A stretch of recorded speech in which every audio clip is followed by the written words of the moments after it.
Baik, Assalamualaikum warahmatullahi wabarakatuh. Selamat pagi dan salam sejahtera diucapkan. Bersama saya, Cikgu Hafiz, selaku penyelaras Kelab Bola Sepak SK Bandar Tenggara 2. InsyaAllah untuk pagi ni, kita akan cuba sama-sama membincangkan ataupun kita berkongsi lebih kepada perkongsian lah berkaitan tentang satu topik, salah satu topik dalam kemahiran asas bola sepak, iaitu tendangan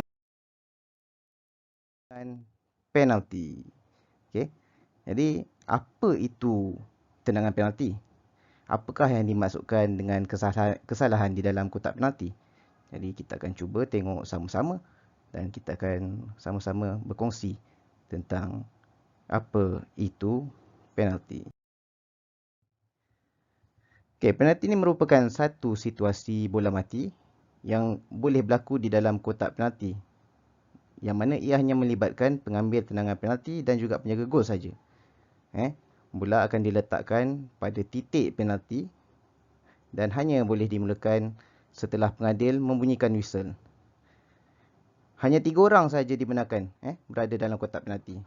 Siapa 3 orang tersebut? Yang pertama, mesti ada pengadil lah. Pengadil nombor 1. Seterusnya, penjaga gol yang akan menjaga gawang golnya. Dan yang ketiga, pihak yang ketiga adalah si pengambil tendangan penalti tersebut. Apakah keadaan yang boleh menyebabkan penalti ini diberikan? Okey.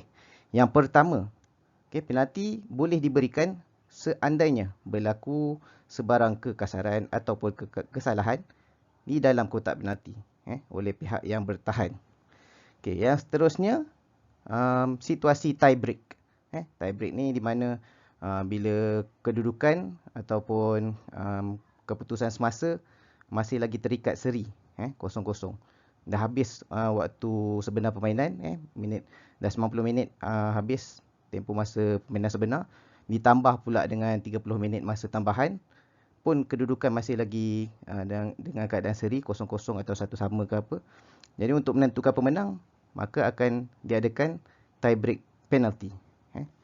Jadi itu sedikit apa yang kita maksudkan dengan penalty. Okey. Seterusnya,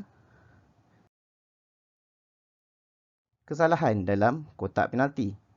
Apa jenis-jenis kesalahan yang boleh berlaku dalam kotak penalti yang menyebabkan penalti itu diberi? Okey.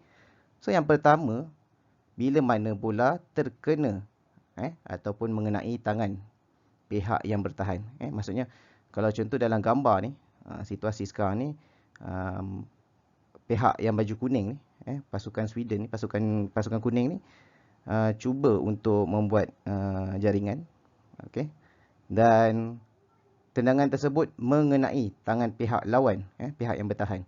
Makanya bila mana kesalahan tu berlaku dalam kotak penalti, penalti itu akan diberi, tendangan penalti akan diberi. Seterusnya, kesalahan kedua, jenis-jenis kesalahan yang boleh menyebabkan berlakunya penalti, berlakunya bentisan, hadangan, kekasaran yang tidak dibenarkan oleh pihak bertahan ke atas pemain penyerang. Tapi ini semua bergantung pada penilaian pengadil lah. Jadi kalau kata pengadil tak tiup whistle, maksudnya dekat situ mungkin pada pandangan pengadil kekasaran itu tidak berlaku, ataupun kita panggil soft foul. Soft, maksudnya kesalahan yang apa, agak mudah lah. Kekasaran yang tak diterima lah. Okay, seterusnya, pemain bertahan ataupun maksudnya bukan penjaga gol lah. Pemain bertahan dengan sengaja ataupun tak sengaja dia tangkap. Dia tangkap bola dalam kotak penalti. Right. Jadi itu antara 3 kesalahan. 3 kesalahan yang pastinya akan mendatangkan tendangan penalti untuk pihak yang menyerang lah. Okay, dan harus juga diingat, pengadil berhak memberikan kad kuning ataupun merah atas kesalahan yang telah dilakukan dalam kotak penalti tersebut. Jadi kalau ikutkan sejak dari tahun 2016, sistem mutu kualiti pengadilan telah ditambah baik dengan adanya sistem VAR, ataupun kita panggil Virtual Assistant Referee ataupun Video Assistant Referee. Sistem pembantu pengadil menggunakan video ataupun virtual. Dan sistem ni telah pun diguna pakai secara meluas di negara Eropah. Yang mana bila mana berlaku apa-apa kesalahan yang boleh mendatangkan impak ataupun kesan pada satu-satu perlawanan, mereka akan merujuk dahulu kepada sistem video yang berada di tepi garisan padang. Jadi tak semestinya pengadil akan tiup whistle ataupun terus menjatuhkan hukum.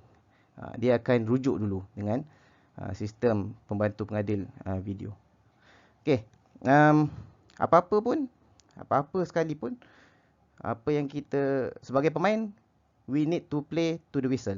Main berdasarkan bunyi whistle. Kalau selagi mana whistle tak dibunyikan, selagi itulah kesalahan ataupun permainan tak akan diberhentikan. Kesalahan tak akan berlaku. Jadi main berdasarkan whistle yang ditiup.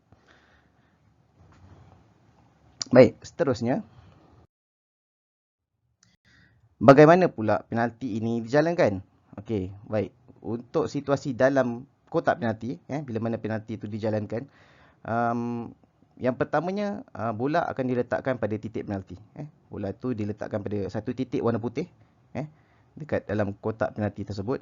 Seterusnya, penjaga gol perlulah berdiri dan meletakkan kedua-dua kakinya di atas garisan, dekat atas garisan tiang gol tersebut. Garisan dekat tengah-tengah tiang gol tu kan, letak kat situ lah. Right. Dan pengadil akan mengarahkan penjaga gol untuk tidak bergerak meninggalkan garisan tersebut selagi mana pengambil tenangan tu tak sepak bola. Kalau dia belum sepak bola, selagi belum sepak bola, penjaga gol tak boleh gerak. Tak boleh gerak ke depan, tak boleh keluar daripada garisan yang dipijak tersebut. Seterusnya, pengambil tendangan penalti akan berada di belakang bola sambil menghadap penjaga gol. Tak kisahlah nak jarak berapa jauh, nak 10 kaki daripada bola ke, tak nak ambil langkah langsung ke, ataupun dia nak lompat ke, itu terpulang pada penilaian dan pandangan pihak pengadil lah. Biasanya kalau orang yang ambil penalti, dia akan ambil langkah jauh lah, untuk dapatkan satu teknik rembatan yang kuat dan deras. Okey, seterusnya pengadil akan menilai situasi dan keadaan pemain agar tidak memasuki kotak penalti sebelum tendangan dilakukan. So ini yang saya bagi tahu ni adalah situasi penalti bila berlaku kekasaran. Ada kekasaran dalam tempoh waktu perlawanan 90 minit tu, ada berlaku kekasaran. Jadi pemain-pemain lain ni akan duduk dekat tepi, dekat belakang, dekat garisan kotak penalti dekat paling luar tu lah, menghadap kepada penjaga gol. Dia akan tunggu. Kalau kata ada bola lantunan ke, dia akan sambung ke, ataupun apa-apa situasi lah. Apa-apa situasi yang seandainya bola tu tak masuk dalam gawang gol. Bila mana whistle ditiupkan, pengadil tiup whistle, maka tendangan akan terus dilakukan. Tendangan akan terus dilakukan. Dan pada ketika itulah, bila mana pengambil tendangan memulakan sepakan, memulakan tendangan, maka penjaga gol dah boleh mula bergerak. Nak ke kanan, ke kiri, nak diving ke bawah ke apa. Pada ketika itu barulah pergerakan penjaga gol akan dibenarkan. Okey. Kita lihat situasi. Kita lihat situasi penalti sekarang. Okey.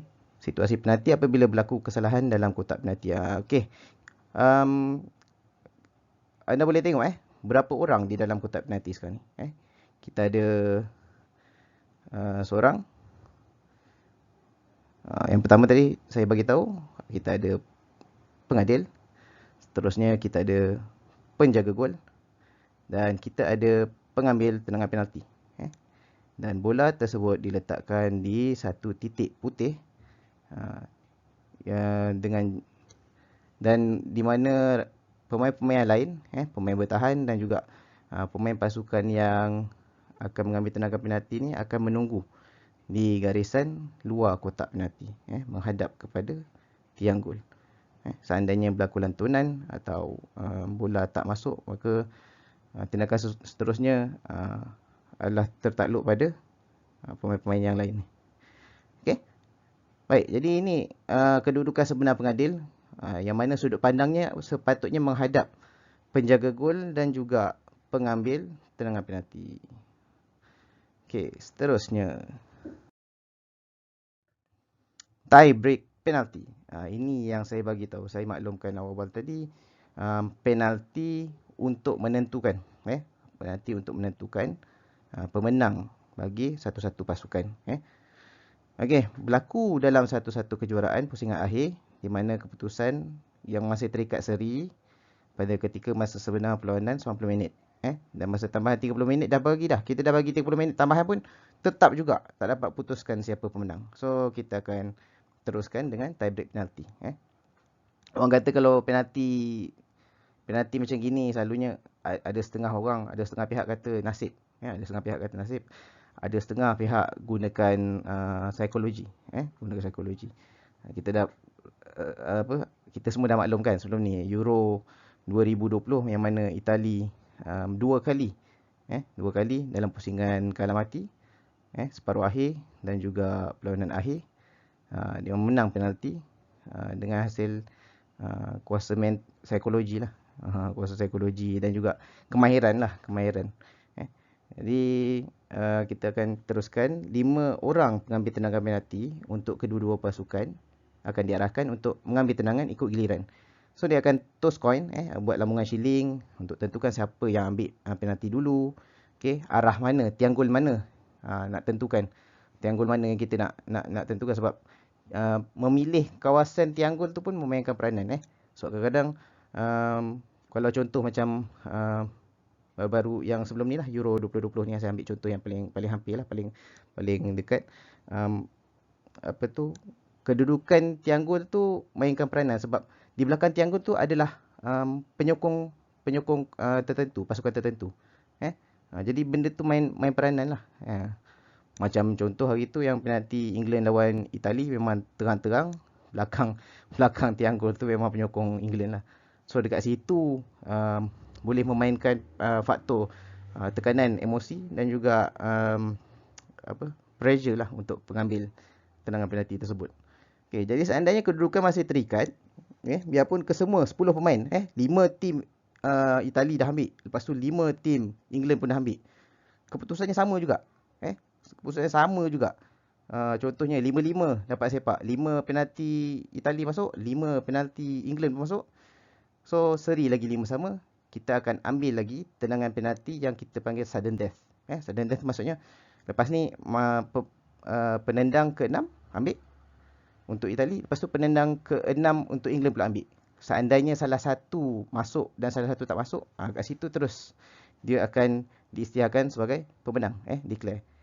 Satu-satu je tengok, satu masuk, satu masuk, okey habis. Atau satu masuk, yang ke-6 masuk Itali, lepas tu yang ke-6 England pun masuk juga, kita sambung lagi penendang yang ke-7, ke-7 pula Itali, lepas tu seterusnya lah, sehinggalah dapat diputuskan pemenang. Ini salah satu contoh lah. Seorang pemain bola daripada Eropah, Cristiano Ronaldo, mengambil tendangan penalti menggunakan teknik knuckleball. Okey. Ataupun kalau ikutkan dia ambil langkah pun tak jauh mana lah, dalam 4-5 langkah macam tu. Alright. Jadi kita akan teruskan sedikit info. Sedikit makluman lah. Ini saja kita nak buat pengayaan. Sedikit info yang perlu kita tahu, antara benda-benda yang menarik lah. Antara penjaring penalti terbanyak untuk abad ke-21, ini rekod dunia lah. Okay, Cristiano Ronaldo dengan 114 kali gol penalti. Adik-adik boleh tengok dalam anda boleh tengok dalam internet, boleh search, cari dekat transfer market ke, cari dalam goal.com, boleh cari info-info macam gini. Dalam Wikipedia pun ada, tapi mungkin sumbernya tak berapa sahih. Jadi boleh cari sumber-sumber yang dirasakan boleh kita percayai. Okey, seterusnya untuk musim lepas, musim Liga Perdana Inggeris tahun 2020-2021, pengambil tendangan penalti yang paling memang tetap lah susah nak pas kat orang lain. Pengambil tendangan penalti untuk pasukan Manchester United yang suka melompat sebelum melakukan tendangan. Seorang je. Namanya Bruno Fernandes. Daripada 14 kali penalti yang dia ambil, 13 masuk. Sekali tu tak masuk bila dia lawan Newcastle je. Masa dia lawan Newcastle tu dapat save lah. Penjaga gol Newcastle tu dapat save. Dia punya gol. Selain daripada Bruno Fernandes ni, dia suka buat lompatan tau. Dia suka buat, kita panggil hop. Lompat macam Arnab tu. Sebelum dia mula sepak, dia akan buat sedikit lompatan. Dan sambil dia melompat, dia akan perhatikan kedudukan penjaga gol. Sama ada penjaga gol dah gerak ke kanan dulu ke, ataupun nak bergerak ke kiri ke, dia akan nilai lah di saat-saat akhir. Satu-satunya penjaga gol yang menerima anugerah pemain terbaik dunia, Ballon d'Or, iaitu Lev Yashin. Kenapa saya highlight nama penjaga gol ni? Sebab kebanyakan Ballon d'Or ni tak susah untuk pemain yang pemain dekat posisi bertahan untuk dapat anugerah ni. Ni anugerah pemain terbaik dunia tau. Kalau kita tengok dalam 10 dekad ke belakang 15 tahun ke belakang ni, lebih pada siapa agak-agak? Lionel Messi ataupun Cristiano Ronaldo. Yang baru-baru ni mungkinlah Luka Modric.